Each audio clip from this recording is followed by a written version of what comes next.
जय Hind defence lovers. आज की टॉप हेडलाइंस कुछ इस प्रकार है। एमका प्रोग्राम पर काम करने के लिए एचएएल के पास है 28 प्राइवेट फर्म्स के ऑफर। एलओसी पर भारत और पाकिस्तानी ट्रूप्स के बीच फायरिंग। जीटीआरए को मिला पहला सीरियल प्रोडक्शन वाला कावेरी इंजन। अफगान तालिबान के मुताबिक बगराम बेस तो दूर की बात है, 1 मीटर जमीन भी नहीं मिलेगी अमेरिकन को। और डल लेक से रिकवर हुई पाकिस्तान की फतेह-1 रॉकेट।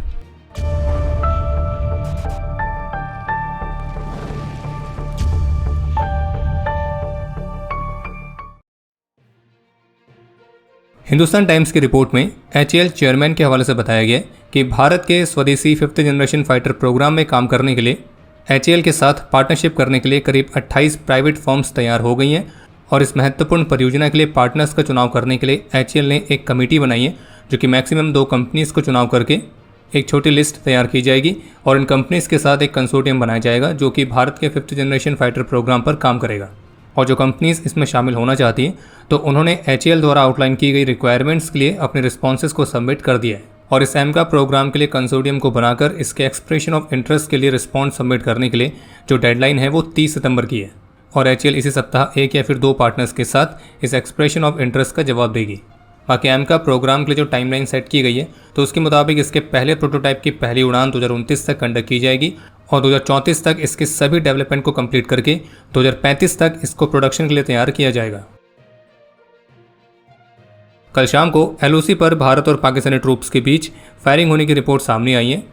रिपोर्ट्स के मुताबिक पहले पाकिस्तानी ट्रूप्स ने स्मॉल आर्म्स के करीब 4 राउंड्स फायर किए थे, फिर उसकी जवाबी कार्रवाई में भारत की फोर्सेस ने भी स्मॉल आर्म्स के 12 राउंड्स फायर किए और ये घटना एलओसी पर नौगाम सेक्टर की बताई जा रही है और इस इंसिडेंट में किसी भी तरह की इंजरीज होने की कोई रिपोर्ट सामने नहीं आई है। और जबकि मीडिया रिपोर्ट्स में आर्मी सोर्सेज के हवाले से कहा गया कि ये सीज फायर का उल्लंघन नहीं था, लेकिन आपको ये भी स्पष्ट कर दें कि अभी जिस समय हमें वीडियो रिकॉर्ड कर रहे हैं तो इस पर आर्मी की तरफ से कोई भी ऑफिशियल स्टेटमेंट देखने को नहीं मिली है। इसके अलावा कुछ ऐसी रिपोर्ट्स देखने को मिली हैं जिनके मुताबिक श्रीनगर की डल लेक से पाकिस्तान के फतेह-1 रॉकेट को रिकवर किया गया है और ये वही रॉकेट है जो कि पाकिस्तान ने मई वाले कॉन्फ्लिक्ट में भारत पर लॉन्च तो किए थे, लेकिन इन रॉकेट्स ने न केवल अपने टारगेट को मिस किया बल्कि एक्सप्लोड भी नहीं हुए। बाकी जानकारी के लिए आपको बता दें कि फतेह-1 140 किलोमीटर की रेंज वाला रॉकेट है जो कि पाकिस्तान के मुताबिक पाकिस्तान में ही विकसित हुआ है और एक्चुअल में जो ये फतेह-1 है वो चाइना के A100 का ही आप पाकिस्तानी वर्जन कह सकते हैं। और इंटरेस्टिंग बात है कि फतेह-1 जिस चाइनीज़ रॉकेट से इंस्पायर्ड है वो चाइनीज़ रॉकेट यानी कि A100 खुद रशिया के स्मर्च रॉकेट की चाइनीज़ कॉपी है। वही स्मर्च रॉकेट्स जो कि भारत की फोर्सेस की सर्विस में भी मौजूद है। बाकी फतेह-1 जो कि चाइनीज़ A100 की ही पाकिस्तानी कॉपी है तो इनमें भी चाइनीज़ रॉकेट्स की तरह ही सटीकता की भारी कमी है और उसका अंदाजा आप इसी बात से लगा सकते हैं कि इनका एक रॉकेट डल लेक में जाके गिरा है। तो जैसे कि अभी हाल ही में प्रेसिडेंट ट्रंप ने अफगानिस्तान में बगराम एयरबेस को वापस लेने वाली बात कही थी और पिछले ही अपडेट में हमने आपको द वॉल स्ट्रीट जर्नल की रिपोर्ट के बारे में बताया था जिसमें एक क्लेम किया गया कि अफगानिस्तान के बगराम एयरबेस में एक स्मॉल यूएस मिलिट्री प्रेजेंस को रीस्टैब्लिश करने के लिए यूएस तालिबान के साथ डिस्कशन कर रहा है और इसके बदले संभावित प्रिजनर्स को भी एक्सचेंज किया जा सकता है। और अब अफगान तालिबान गवर्नमेंट ऑफिशियल के हवाले से इस पर स्टेटमेंट देखने को मिली है जिसमें उन्होंने स्पष्ट रूप से कहा है कि अमेरिका के साथ बगराम एयरबेस को लेकर किसी भी तरह की डील संभव नहीं है। और जबकि अफगान तालिबान के जो विदेश मंत्री हैं उनका तो ये कहना है कि बगराम एयरबेस तो दूर की बात है, अफगानिस्तान की 1 मीटर ज़मीन भी अमेरिकन को नहीं दी जाएगी। और जबकि इस वाले स्टेटमेंट से पहले अमेरिकन राष्ट्रपति डोनाल्ड ट्रंप की तरफ से एक स्टेटमेंट और आई थी जिसमें उन्होंने सीधे सीधे धमकाया था कि अगर अफगानिस्तान बगराम एयरबेस वापस नहीं देगा, खास करके उन्हें जिन्होंने इसे बनाया है, तो फिर आगे बहुत बुरी चीज़ें होने वाली हैं। वैसे अगर देखा जाए तो बगराम एयरबेस को एक्चुअल में अमेरिका ने नहीं बल्कि सोवियत यूनियन ने बनाया था।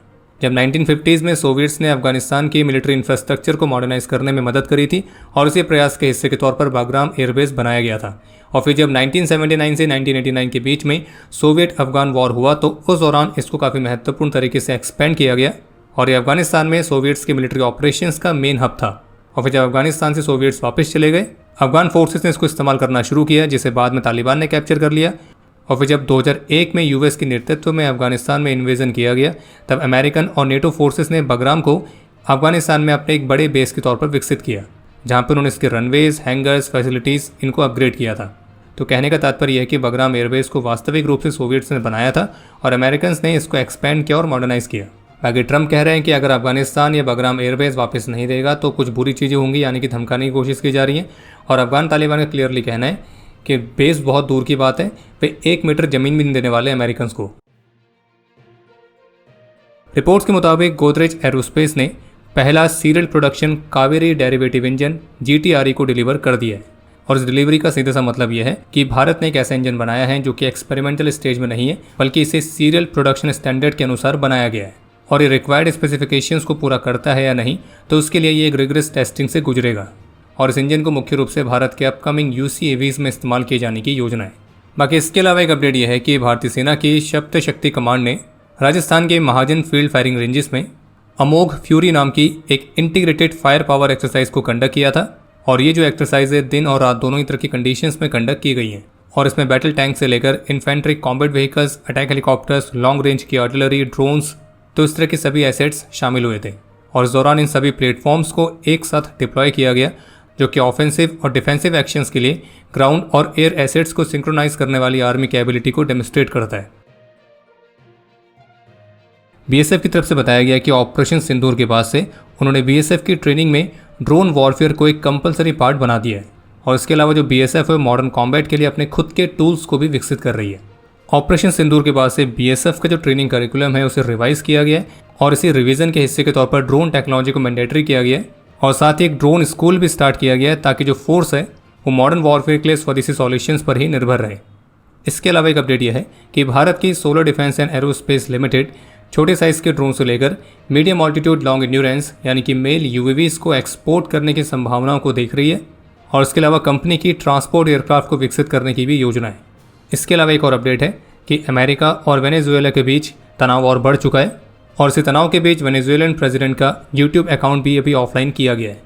बाकी अमेरिका की वेनेजुएला के साथ क्या टेंशन चल रही है उसके बारे में अगर आपको डिटेल में जानना है और वो भी आसान से शब्दों में, तो ग्रिड पर हमने इससे संबंधित एक वीडियो ऑलरेडी अपलोड करी है, आप उसको जाकर भी देख सकते हैं, लिंक डिस्क्रिप्शन में मिल जाएगा। बाकी अब समय है आज के इतिहास का। आज के दिन 2021 में हेलीकॉप्टर क्रैश में मेजर रोहित कुमार और मेजर अनुज राजपूत ने अपना सर्वोच्च बलिदान दिया था। आज के दिन 1965 के भारत पाकिस्तान युद्ध में अपने अदम्य साहस और वीरता का परिचय देते हुए मेजर रणबीर सिंह, मेजर आशाराम त्यागी और कैप्टन कपिल सिंह थापा वीर गति को प्राप्त हुए थे। मेजर रणबीर को मरणोपरांत वीर चक्र से और मेजर ए राम त्यागी और कैप्टन कपिल सिंह को मरणोपरांत महावीर चक्र से सम्मानित किया गया। आज के दिन 1999 में लांस नायक नंदेवदी पवार ने भी अपना सर्वोच्च बलिदान दिया था। बाकी आपके लिए आज का प्रश्न है कि MiG-21 को कब रिटायर किया जाने वाला है। और अब समय है आज के टॉप 3 कमेंट्स का, जो ये रहे आपकी स्क्रीन पर।